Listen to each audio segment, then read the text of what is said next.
गांव में चलोगे? क्यों? वो गांव वालों का फोन आया था, प्रोटेस्ट कर रहे हैं गांव में। प्रोटेस्ट किस बात का? अपना सरकारी स्कूल था ना, बंद हो गया। अरे यार, बंद नहीं होया हो, मर्ज होया है। मर्ज मतलब? मर्ज मतलब अपना गांव में 2 सरकारी स्कूल थे, दोनों में बच्चे कम कम थे। अब दोनों को मर्ज करके एक स्कूल बना दिया। 2 स्कूल थे, हाँ। एक स्कूल बना दिया। हाँ, एक स्कूल वो तो बंद ही हुआ है। तो मैं इंग्लिश में बोल रहा हूं। पूरे हरियाणा में 300 से ज्यादा स्कूल बंद हो गए हैं। पूरे देश में 50,000 से ज्यादा स्कूल बंद हो गए हैं। और ये तो शुरुआत है। सरकार तो छाती ठोक के कह रही है कि और स्कूलों को बंद किया जाएगा, टीचर्स की पोस्ट को खत्म किया जाएगा। इसलिए गांव वाले अलग अलग गांव में प्रोटेस्ट कर रहे हैं इसके खिलाफ। अरे यार, गांव वाले तो पागल हैं, किसी बात की पूरी जानकारी है नहीं, बस प्रोटेस्ट कर दो शुरू।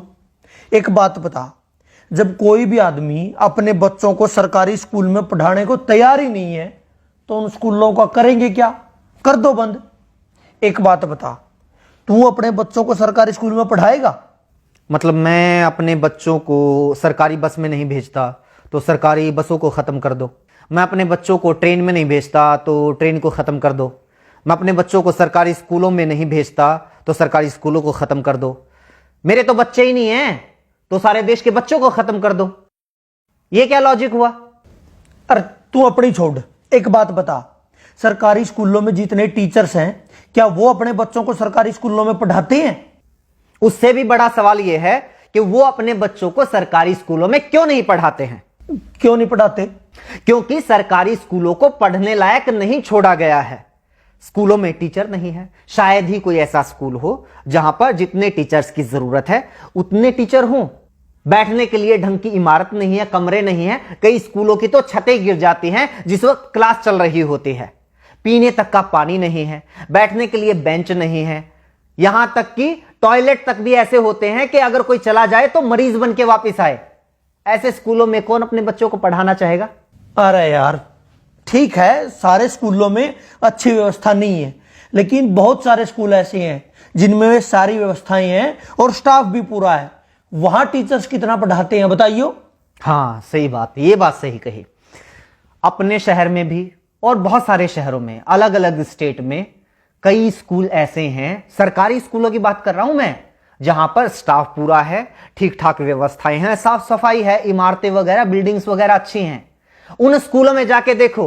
आप टीचर्स की बात करते हो, अधिकारियों के बच्चे भी उन सरकारी स्कूलों में पढ़ते हैं।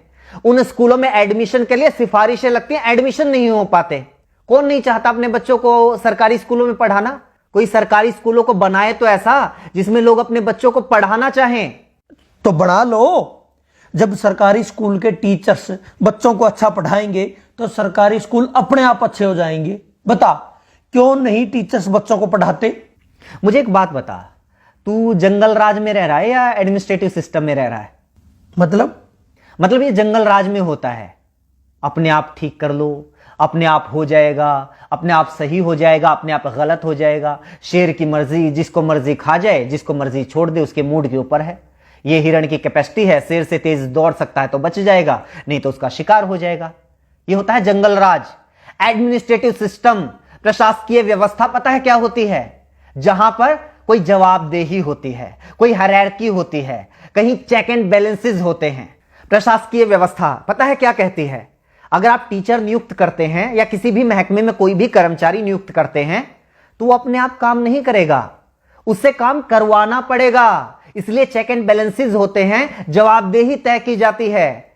टीचर्स को अगर नियुक्त किया गया है तो वो काम नहीं करेंगे या काम करेंगे, ये देखने के लिए हेडमास्टर या प्रिंसिपल को नियुक्त किया जाता है। और सिस्टम ये मानकर चलता है कि वो प्रिंसिपल भी अपनी मर्जी से काम नहीं करेगा, उसके ऊपर भी बीओ की नियुक्ति होगी और वो भी अपनी मर्जी से काम नहीं करेगा। उसकी जवाबदेही तय करने के लिए डीओ की नियुक्ति होगी। डीओ के ऊपर और अधिकारी होगा, उसके ऊपर और अधिकारी होगा, उसके ऊपर शिक्षा मंत्री होगा और उसके ऊपर मुख्यमंत्री होगा। यानी अगर कोई एक टीचर किसी स्कूल में सही से नहीं पढ़ा रहा है तो ये सिर्फ उस टीचर का फेलियर नहीं है, सिर्फ उसकी गलती, उसकी कमी नहीं है, ये पूरे के पूरे सिस्टम की, शिक्षा मंत्री की, मुख्यमंत्री तक की जिम्मेदारी है।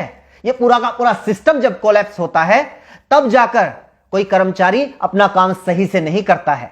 हद है यार, तुम तो ये कह रहे हो कि मतलब हिंदुस्तान के हरियाणा राज्य के जींद जिले के किसी तहसील के किसी गांव के किसी कोने में बने हुए सरकारी स्कूल में एक अध्यापक पढ़ा नहीं रहा तो उसके लिए जिम्मेदार शिक्षा मंत्री, उसके लिए जिम्मेदार मुख्यमंत्री है। उसका काम ही ये है। अगर शिक्षा मंत्री को यह नहीं पता है कि उसके टीचर्स ढंग से काम कर रहे हैं या नहीं कर रहे हैं, उनकी क्या जरूरतें हैं, क्यों अपना काम सही से नहीं कर पा रहे हैं, क्यों उसके स्कूलों से बच्चे कम हो रहे हैं, तो किसकी जिम्मेदारी होनी चाहिए? किस बात का शिक्षा मंत्री है वो?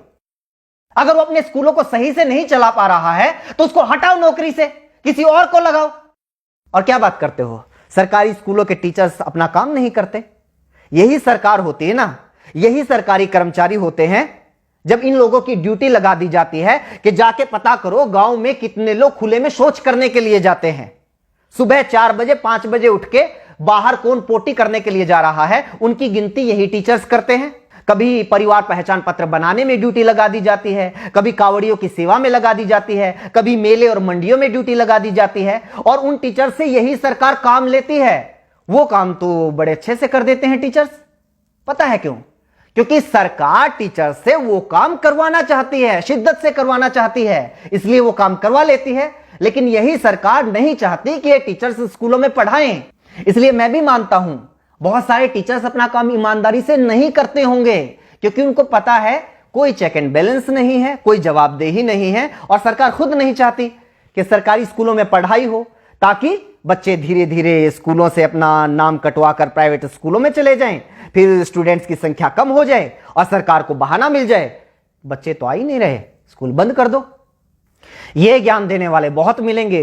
टीचर्स पढ़ाना शुरू कर दो तो स्कूल अपने आप अच्छे हो जाएंगे। लोग रिश्वत लेना बंद कर दो तो अपने आप करप्शन खत्म हो जाएगा। लोग साफ सफाई रखने लग जाएं तो अपने आप स्वच्छता हो जाएगी। लोग प्रदूषण फैलाना बंद कर दें तो अपने आप पर्यावरण अच्छा हो जाएगा। एडमिनिस्ट्रेटिव सिस्टम में लोग अपने आप नहीं करते, सिस्टम तय करता है कि आपको क्या करना है। देश चला रहे हो, यह सत्संग भवन नहीं चल रहा है यहां पे। चल ठीक है, ये जो पढ़ा रहे हैं या नहीं पढ़ा रहे, सैलरी पता है उनकी कितनी है? 70,000, 80,000। प्राइवेट स्कूलों में भी टीचर हैं 20-20, 25-25 हजार में, इनसे काफी अच्छा पढ़ाते हैं। इनकी सैलरी इतनी क्यों है? अब इस बात को तो क्या जवाब दूं? रुक एक बार, एक लिस्ट में इसी की निकाली थी मैंने।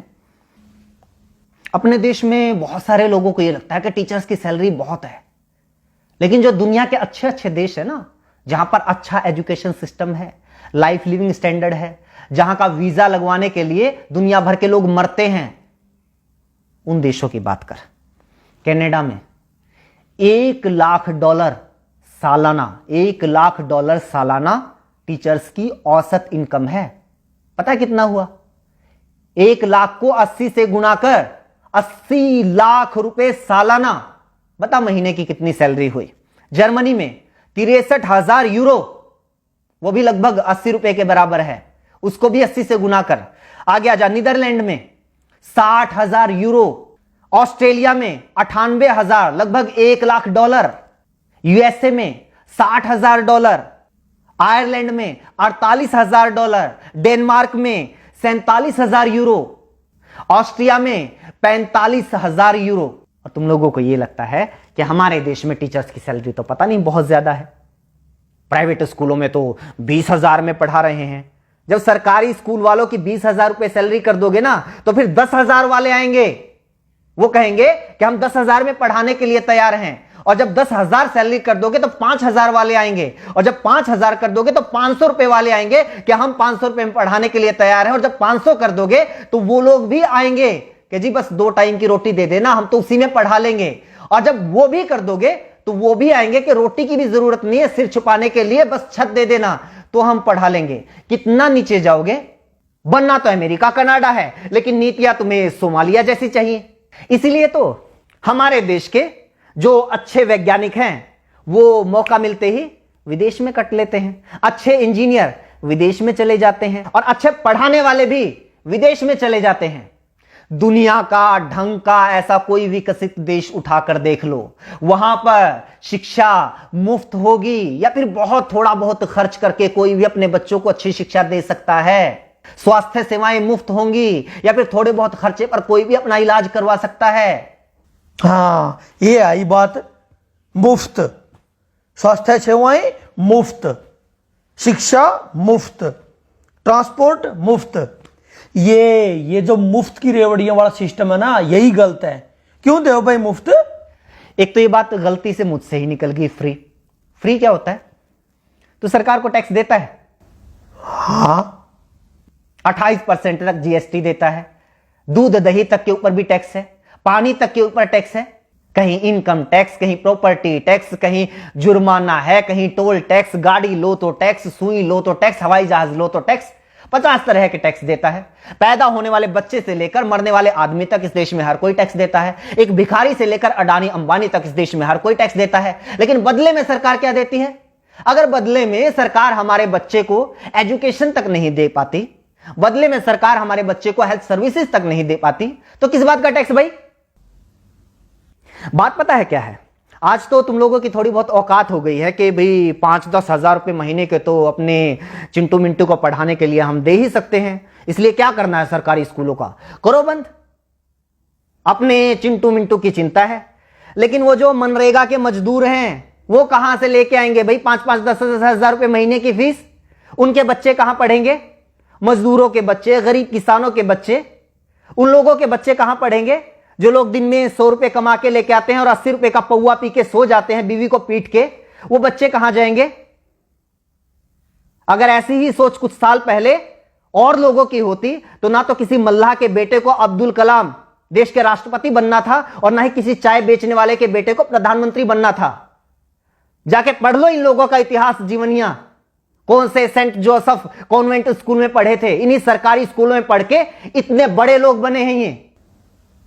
और कॉन्वेंट स्कूलों में अपने बच्चों को पढ़ाकर चौड़ा होने वालों, याद रखना कुछ सालों के बाद अपने इन्हीं चिंटू मिंटू का नाम सरकारी कॉलेज, सरकारी यूनिवर्सिटी, सरकारी आईआईटी, सरकारी आईएएम, एनआईटी, सरकारी संस्थानों की लिस्ट में ढूंढते हुए मिलोगे। तब तो नहीं कहोगे कि ना हम तो अपने बच्चों को सरकारी यूनिवर्सिटी में नहीं पढ़ाएंगे, सरकारी कॉलेज में नहीं पढ़ाएंगे, हमें तो डीयू में एडमिशन नहीं चाहिए, पीयू में एडमिशन नहीं चाहिए, एमडीयू में केयू में एडमिशन नहीं चाहिए। तब भी पढ़ा लेना अपने बच्चों को प्राइवेट कॉलेज में या फिर प्राइवेट यूनिवर्सिटी में। पता है क्यों? क्योंकि प्राइवेट यूनिवर्सिटी से डिग्री करने वालों को तो मानते भी नहीं लोग कि ये सही डिग्री होगी, क्या पता फर्जी हो। ये रुतबा है आज भी सरकारी संस्थानों का, और कुछ साल पहले तक सरकारी स्कूलों का भी यही रुतबा था। लेकिन धीरे धीरे धीरे धीरे हालात ऐसे कर दिए कि आज सरकारी स्कूलों को बंद करने की मांग वो लोग कर रहे हैं जो खुद सरकारी स्कूलों में पढ़कर यहां तक पहुंचे हैं। मेरा ऊपर क्यों गर्म हो रहा है? मैं तो ये कह रहा हूं कि मतलब सारा सिस्टम ही खराब है। हाँ तो सिस्टम को सुधारो ना। ये क्या बात हुई? सरकारी स्कूलों को बंद कर दो, सरकारी अस्पतालों को बंद कर दो, सरकारी बस सेवा को बंद कर दो, सरकारी रेलवे को बंद कर दो। भाई ये सारी चीजें अगर सरकारी बंद हो जाएंगी, ये सारी चीजें प्राइवेट हो जाएंगी, तो फिर सरकार क्यों सरकारी होनी चाहिए? 20,000 रुपए में शिक्षा मंत्री भी मिल जाएगा, 25,000 रुपए मुख्यमंत्री भी मिल जाएगा। असल में तो फ्री में मिल जाएगा, असल में तो उल्टा मुख्यमंत्री शिक्षा मंत्री बनने के लिए पैसे देने वाले लोग मिल जाएंगे। इनको भी ले आओ प्राइवेट। सिस्टम को सुधारने की बात करो ना, टीचर्स को दोष देके नहीं नहीं बंद करो, इनकी ज्यादा सैलरी है। वैसे जितना इनका काम है ना, इनके लिए तो 10,000 भी ज्यादा है।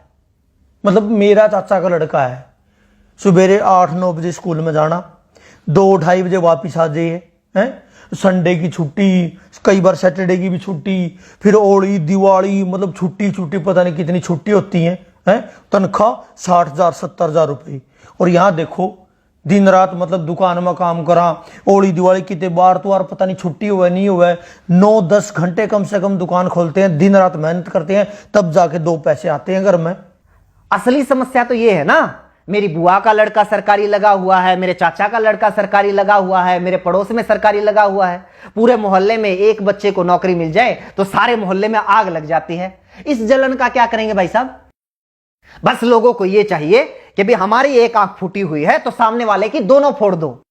और सरकार भी इस बात को बहुत अच्छे से समझ रही है, इसलिए तुम लोगों को बताती रहती है टाइम टाइम पे कि आज हमने किसानों की दोनों आंखें फोड़ दी, आज हमने मुसलमानों की दोनों आंखें फोड़ दी, आज जाटों की फोड़ दी, आज पटेलों की फोड़ दी, आज बैंक वालों की फोड़ दी, और अब ये सरकारी टीचर्स की फोड़ रहे हैं। तुम लोग खुश?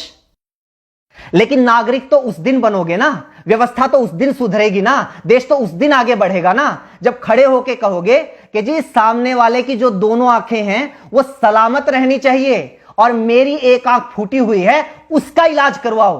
तब पता चलेगा सरकार क्या करती है।